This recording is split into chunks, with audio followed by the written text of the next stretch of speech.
Hello everyone, स्वागत है आपका होम साइंस वर्ल्ड में। आज की क्लास में हम लोग कुछ एमसीक्यू देखेंगे जो कि आपके फिजियोलॉजी के डाइजेस्टिव सिस्टम से संबंधित होंगे, क्योंकि हमने पाचन तंत्र सारा पढ़ लिया है। अब उससे संबंधित कुछ एमसीक्यू देखेंगे। ये वही क्वेश्चन होंगे जो आपके एग्ज़ाम में पहले पूछे जा चुके हैं, टीजीटी पीजीटी दोनों में, और कुछ अन्य क्वेश्चन भी यहाँ पर मैंने लिए हैं। तो ये क्लास आपके टीजीटी पीजीटी दोनों के लिए महत्वपूर्ण हो सकती है, क्योंकि जो क्वेश्चन हैं टीजीटी पीजीटी में वो बहुत रिपीट होते हैं क्वेश्चन, और हो सकता है कि आपको 4-5 क्वेश्चन यहीं से भी मिल जाए, इसलिए क्लास को देखिएगा ज़रूर आप। और हम ये पढ़ चुके हैं डाइजेस्टिव सिस्टम, तो इसमें एक्सप्लेनेशन नहीं होगा, 1-2 क्वेश्चन का है, बाकी हम ऐसे ही एमसीक्यू देखते हैं। आइए, फर्स्ट क्वेश्चन है, शरीर की सबसे बड़ी ग्रंथि कौन सी है? तो कौन सी है सबसे बड़ी ग्रंथि? ऑप्शन ए पिट्यूटरी ग्रंथि, लाल ग्रंथि, यकृत या थायराइड। तो देखिए, सबसे बड़ी जो ग्रंथि होती है वो कौन सी होगी? यकृत होगी। ठीक है, कौन सी ग्रंथि होगी? यकृत होगी। हम लोग ये क्लास कर चुके हैं, इसलिए एक्सप्लेनेशन की ज़रूरत यहाँ पर नहीं है। सेकंड क्वेश्चन है, एसिड माध्यम में प्रोटीन के पाचन के लिए कौन सा एंजाइम जिम्मेदार होता है? तो यहाँ पर देखिए, पहले तो आपको समझना है कि यहाँ पर पूछा है प्रोटीन के पाचन के लिए। ठीक है, अब हमें देखना है कौन सा एंजाइम है जो कि प्रोटीन के पाचन के लिए हेल्प करता है। ऑप्शन है पेप्सिन, टाइलिन, लैक्टेज या राइबोन्यूक्लेस। तो कौन सा एंजाइम होगा? ऑप्शन ए इसका सही होगा, पेप्सिन होगा। जबकि कार्बोहाइड्रेट का अगर पूछता तो हम टाइलिन लगाते यहाँ पर। नेक्स्ट है, लार में उपस्थित उस एंजाइम का नाम बताइए जो भोजन के पाचन में मदद करता है। तो कौन सा करता है? ऑप्शन है salivary amylase, alpha dextrose, beta dextrose या बीटा एमाइलेज। तो कौन सा एंजाइम है वो? तो ऑप्शन ए इसका सही होगा। सैलिवरी ग्लैंड से जो एंजाइम निकलता है कौन सा होता है? एमिलेज, या फिर इसे हम टाइलिन भी कहते हैं। क्वेश्चन बहुत बार ये पूछा गया है, इसको घुमा फिरा के पूछ लेते हैं, तो इसलिए इसको आपको पता होना चाहिए। नेक्स्ट है, एक एंजाइम जो मुंह के अंदर सलाइवा में पाया जाता है, कौन सा एंजाइम पाया जाता है सलाइवा में? ऑप्शन है ptyalin, pepsin, insulin, bile juice. तो देखिए, कौन सा एंजाइम होगा? टाइलिन। टाइलिन को ही हम क्या कहते हैं? एमाइलेज कहते हैं। नेक्स्ट क्वेश्चन है, प्रोटीन की पाचन क्रिया प्रारंभ होती है। तो यहाँ पर प्रोटीन की पाचन क्रिया का पूछा है कि प्रोटीन की जो पाचन क्रिया होगी वो कहाँ से आरंभ होगी। ऑप्शन है मुखगुहा यानी माउथ कैविटी, दूसरा है स्टमक, तीसरा है छोटी आंत यानी स्मॉल इंटेस्टाइन, चौथा है बड़ी आंत यानी लार्ज इंटेस्टाइन। तो देखिए, जो प्रोटीन का पाचन है वो कहाँ से शुरू होता है? तो वो आमाशय से शुरू हो जाता है। आमाशय में आमाशय जो होती है यानी स्टमक, वहाँ पर आंशिक रूप से होता है प्रोटीन और फैट का जो पाचन है, आंशिक रूप से होगा, लेकिन पूरी तरीके से जो पाचन होता है वो कहाँ पर होता है? छोटी आंत में होता है। कभी मान लीजिए ऐसा क्वेश्चन पूछ ले कि प्रोटीन का पूरी तरीके से जो पाचन होता है या पूर्ण पाचन होता है वो कहाँ होगा? छोटी आंत में, और आंशिक रूप से स्टमक से स्टार्ट हो जाता है। वहीं यहाँ पर कार्बोहाइड्रेट आपसे पूछता तो आप लगाते माउथ कैविटी यानी मुख गुहा से आरंभ होता है, क्योंकि वहाँ पर टाइलिन एमाइलेज सैलिवरी ग्लैंड से जो सीक्रेट होता है एंजाइम कौन सा होता है? एमाइलेज, या जिसे हम टाइलिन कहते हैं, उसके द्वारा कार्बोहाइड्रेट का पाचन आरंभ हो जाता है माउथ कैविटी से। नेक्स्ट क्वेश्चन है, लार में पानी की मात्रा कितने प्रतिशत होती है? ये भी आपका क्वेश्चन कई बार पूछा गया है। तो कितनी होती है? ऑप्शन ए है 96.9%, 43.7%, 99.27%, 48%। तो जो लार है उसमें पानी की मात्रा कितनी होती है? 99.27% होती है। कहीं कहीं आपको ये 98 भी मिल सकता है, 98.9 भी मिल सकता है, यानी कि 98 या 98 से ज़्यादा होती है। नेक्स्ट है, पित्त का निर्माण होता है कहाँ पर होता है? यकृत में, गॉल ब्लैडर में, जठर यानी गैस्ट्रिक जूस में, पक्वाशय यानी ड्यूडिनम में। तो कहाँ पर होता है पित्त यानी बाइल का निर्माण? तो ये यकृत में होता है। ऑप्शन ए इसका सही होगा। नेक्स्ट है, पेप्सिन एंजाइम परिवर्तित होता है। ऑप्शन है कार्बोज को शुगर में, प्रोटीन को अमीनो एसिड में, प्रोटीन को पेप्टोन में, वसा को वसीय अम्ल और ग्लिसरॉल में। तो पेप्सिन जो एंजाइम है ये किसको किस में परिवर्तित करेगा, तो ये प्रोटीन को पेप्टोन में परिवर्तित करता है। यह क्या करता है, भोजन के प्रोटीन को पेप्टोन या फिर पॉलीपेप्टाइड में बदल देता है। नेक्स्ट है ग्लाइकोजन संग्रहित होता है। तो ग्लाइकोजन कहाँ पर संग्रहित होगा, ऑप्शन है यकृत, मांसपेशियां, यकृत एवं मांसपेशियां या हृदय।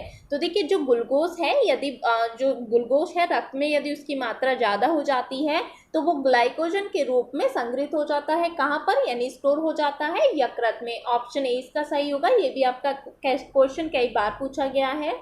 नेक्स्ट है मानव मुख में लार ग्रंथियों की संख्या होती है, कितनी होती है, 1 जोड़ी, 2 जोड़ी, 3 जोड़ी या फिर 4 जोड़ी।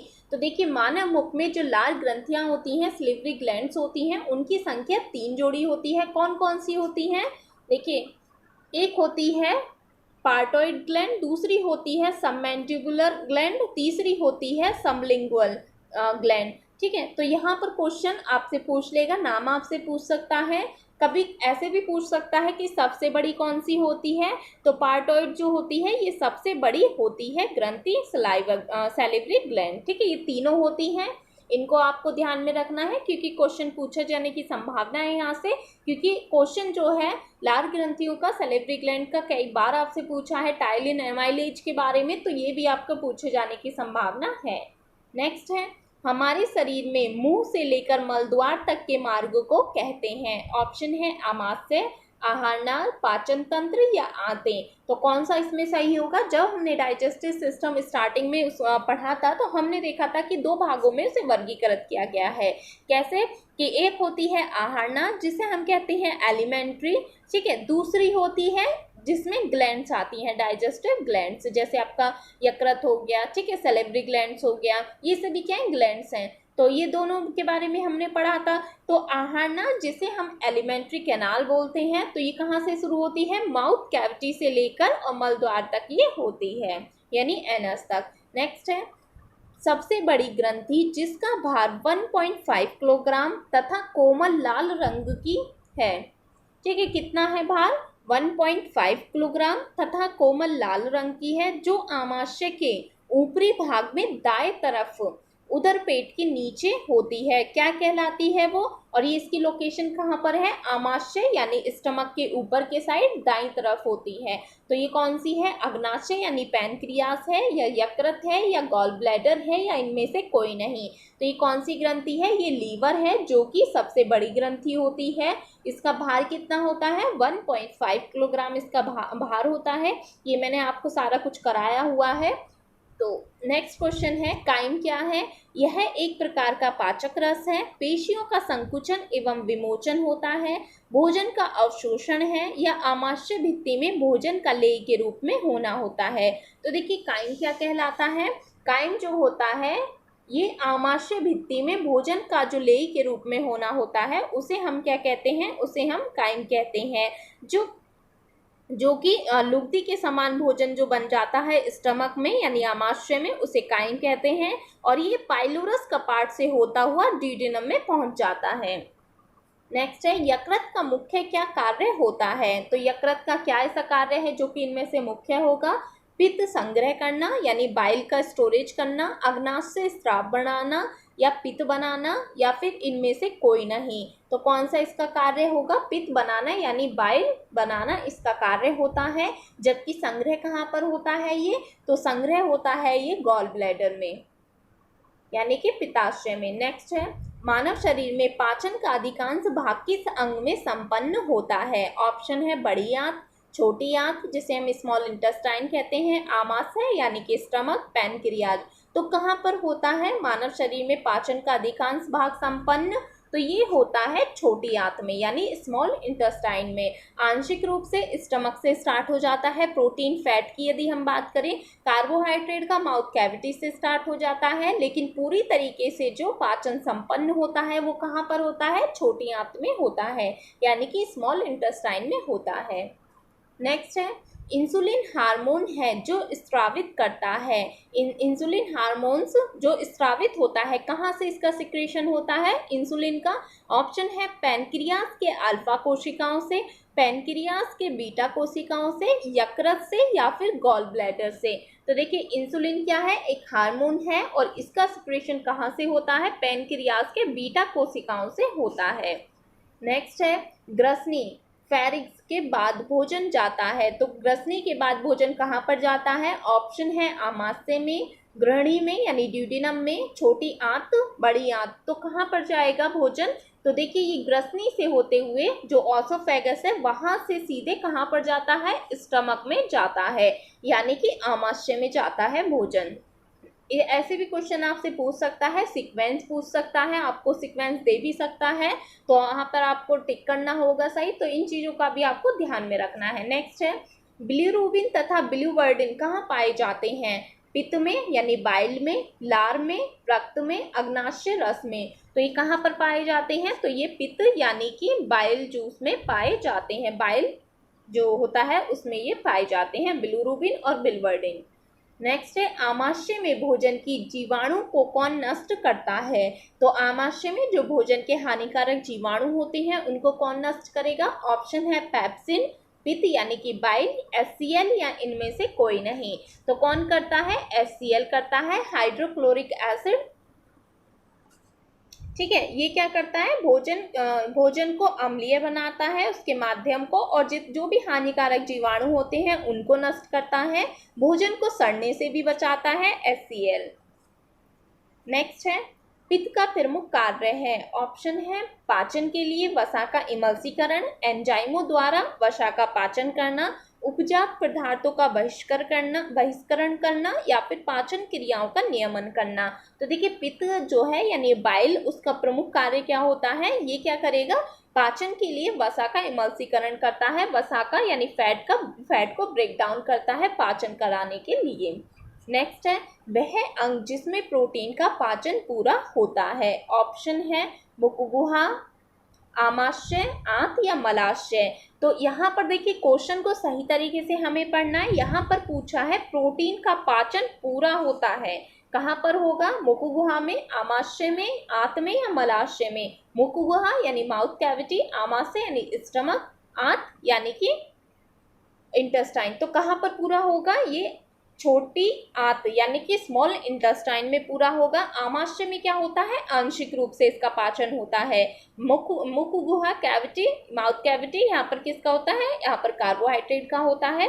तो इन चीजों को भी आपको ध्यान में रखना है, क्वेश्चन किसी भी तरीके से आपसे घुमा फिरा के पूछ सकता है। तो कहाँ पर होता है? आंत में होता है पूरी तरीके से प्रोटीन का पाचन। नेक्स्ट है लार का टाइलिन एंजाइम किस माध्यम में क्रियाशील होता है? ये भी महत्वपूर्ण है आपका, क्योंकि यहाँ पर आपसे लार का पीएच भी पूछ सकता है। तो किस में होता है? ऑप्शन है हल्के अम्लीय में, या हल्के क्षारीय में, या तीव्र अम्लीय में, या सभी में। तो देखिए जो लार का जो पीएच होता है वो हल्का सा अम्लीय होता है। इसका पीएच कितना होता है? 6 से 7 होता है।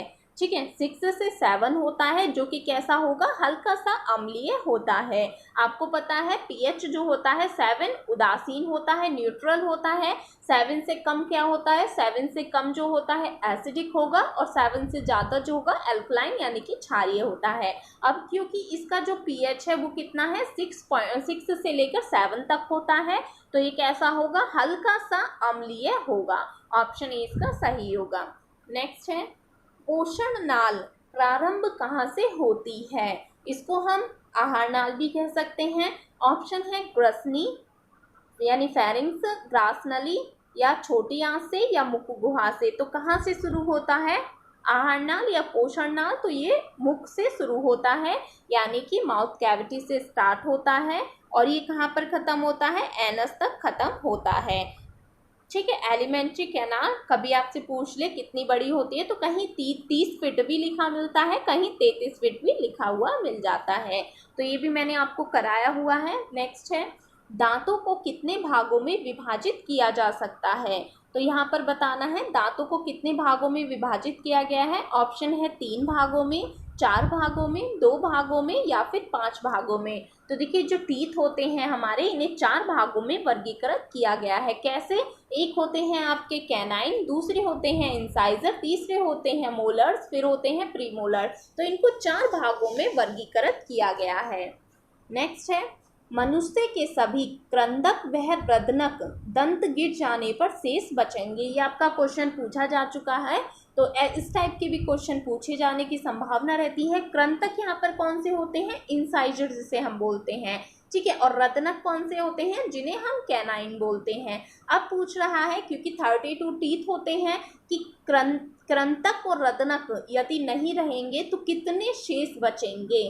तो यहाँ पर ये पूछा है, इसको हम थोड़ा समझ लेते हैं क्योंकि इस टाइप के क्वेश्चन ऐसे ही समझ में आते हैं।